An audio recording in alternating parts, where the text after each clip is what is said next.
Hello YouTube, this is LimitlessGriever here, and today I want to talk to you about Yasuo, the new champion. Now let me clear this straight. I love me some samurai. I eat this stuff up. Now, I've heard a lot of things on both arguments, as the title suggests. Where does Yasuo stand? Is he overpowered or underpowered? I'm not going to go over Yasuo's toolkit. If you're watching this video, I'm going to assume that you've already know a little bit about this champion, and if you don't, well, just pause the video and go look up the Yasuo champion spotlight from Riot Games. And don't worry, I'll be right here. Let's start off by talking about Yasuo's pros and cons. Pros. Yasuo has no resource. Yasuo has a very effective poke in the lane phase. Yasuo's sweeping blade is a very strong gap closer. Yasuo's knock-up and ultimate are game-changing when used correctly. Yasuo's wind wall temporarily nullifies range carries entirely.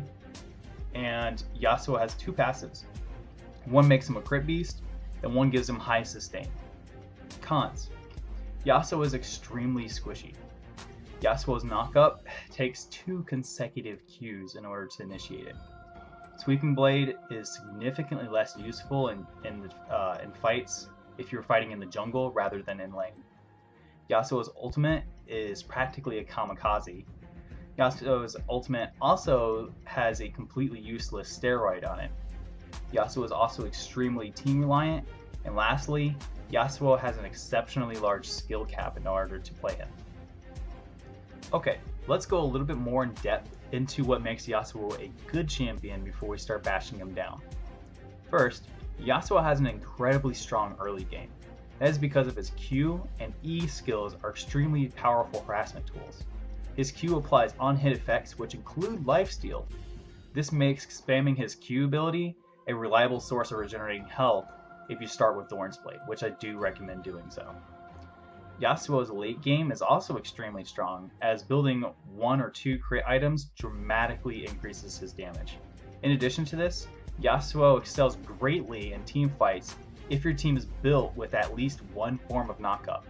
Once a knockup is initiated, Yasuo can follow up that knockup, extending the duration and dishing out huge amounts of damage.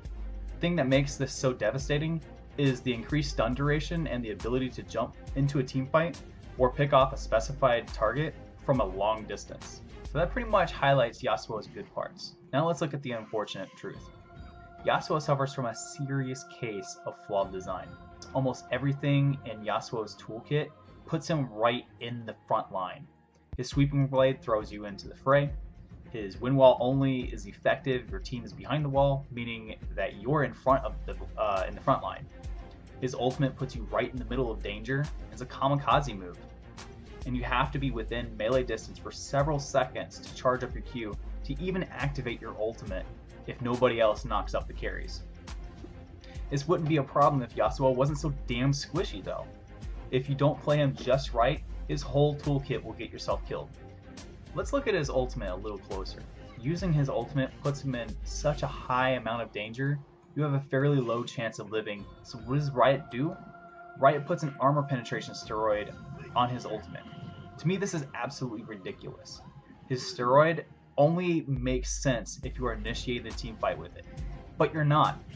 You're either building up your Q stacks to throw your ultimate, or you are waiting for someone to be able to knock up the target that you need to kill. This means that the team fight has already started, which also means by time you get around to using your ultimate, the fight is already either ended by you killing them all, or you died in the process. Both scenarios render your armor penetration steroid thing completely useless. Next on the chopping block, I want to talk about his builds. Offensive builds seem to be most common on Yasuo, which is to be no surprise. I've seen a lot of different variants, but here's the build that worked best for me. This is the standard for what I currently build on Yasuo. Yasuo is a high-risk, high-reward champion. He has a lot of flaws, but he also has a huge amount of potential. When people see players snowball hardcore on Yasuo, they cry, "Oh my god, so overpowered." No, that's not true at all. That means that that player played the champion correctly and stretched the champion to its fullest potential. You should be impressed, not crying foul play. On the flip side, however, when people see players fail miserably on Yasuo, it's not necessarily that the champion is bad, it's that he's very difficult to play correctly. But to add to that, Yasuo has one other problem. Yasuo gets countered by a lot of champions, and therefore, Yasuo is a very sketchy win rate champion when it comes to solo queue. Now looking at low king statistics, Yasuo currently sits at a 39% win rate. That is the lowest win rate of any champion right now. So why is that? Well, there's three main reasons. The first reason is Yasuo is extremely team oriented. Yasuo is average at best if your team has no knockups. The second reason is because he has a very high counter rate. Now this is just like I mentioned just a second ago. Yasuo gets countered really hard by a lot of champions. In solo queue, it's really hard to intentionally counter your opponent. If Yasuo gets paired against a hard opponent, see if mid and top lane can switch, because Yasuo can play both lanes equally well. Now, the last reason is his high skill cap. Now, even now, I can't say that I've completely mastered Yasuo, even though I've been playing him for pretty much 4 days non-stop. That's because Yasuo has an extremely difficult skill cap. He seems easy in theory, but he's not. Yasuo is very precise, and small errors like missing one knockup can cost you your life. Now, before I end this video, I just want to conclude my point by giving an overall opinion on how Yasuo stands right now. Yasuo's consistency is too dependent on the team in which they are paired with. His performance is just too inconsistent. Both early game and late game, he has huge advantages, but falls flat during the mid game. Yasuo's early game harass is also just way too powerful, but on the flip side, he's also just way too fragile to really capitalize on it. But in late game, Yasuo scales way too hard, especially with a good team composition and a knockout.